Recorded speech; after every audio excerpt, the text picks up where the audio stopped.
भयानक संगीत, डर, उत्साह मिला। आकाश अपने दोस्तों को एक गंभीर चेतावनी के साथ चुनौती देता है। क्या आप सभी निश्चित हैं कि आप इसके लिए तैयार हैं?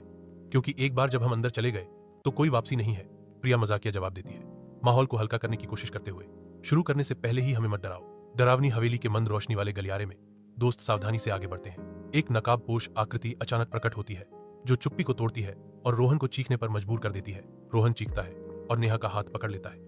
उसका चेहरा डर से भर जाता है। नेहा नियंत्रण पाने की कोशिश करते हुए कहती है, ठीक है, यह एक अच्छा था, लेकिन चलो साथ रहने की कोशिश करते हैं। समूह एक ऐसे कमरे में प्रवेश करता है जो विचलित करने वाले मस्खरा सामान से भरा हुआ है, क्योंकि विकृत हंसी हवा में गूंजती है।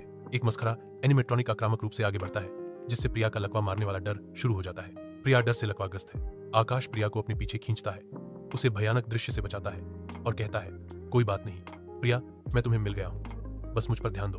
दर्पण भूल भुलैया में खोए हुए रोहन और नेहा घबरा जाते हैं, क्योंकि वे अनगिनत प्रतिबिंबों के बीच एक दूसरे को खो देते हैं। रोहन की आवाज निराशा से कांपती है, नेहा तुम कहां हो?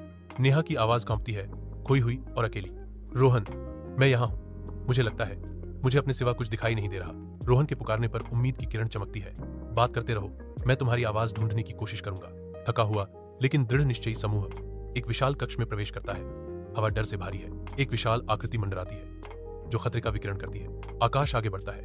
उसका दिमाग प्राचीन पहेलियों को याद करने के लिए दौड़ रहा है, जबकि प्रिया उस मंडराते हुए आकृति को विचलित करने की तैयारी करती है। रोहन एक अचल बाधा को हटाने के लिए खुद को तैयार करता है, जबकि नेहा जटिल कोड को समझने की कोशिश करती है। हॉरर हाउस की गहराई से उभरते हुए चार दोस्त हंसी में फूट पड़े। उनका साझा आतंक अब सम्मान का प्रतीक बन गया है। प्रिया आकाश को गले लगाती है। उसकी आंखों में कृतज्ञता चमक रही है, क्योंकि वह उसे उसके अटूट समर्थन के लिए धन्यवाद देती है। रोहन ने नेहा के चारों ओर अपनी बांह लपेटी एक कोमल सहायक हाव भाव के साथ उसकी बहादुरी को स्वीकार किया। खैर, यह निश्चित रूप से एक ऐसा अनुभव था जिसे हम कभी नहीं भूलेंगे। हमने अपने डर का सामना किया और मजबूत होकर बाहर आए। आकाश ने घोषणा की, एकजुट होकर वे सभी सहमत हैं। उनका बंधन साझा साहसिक कार्य से हमेशा के लिए मजबूत हो गया है।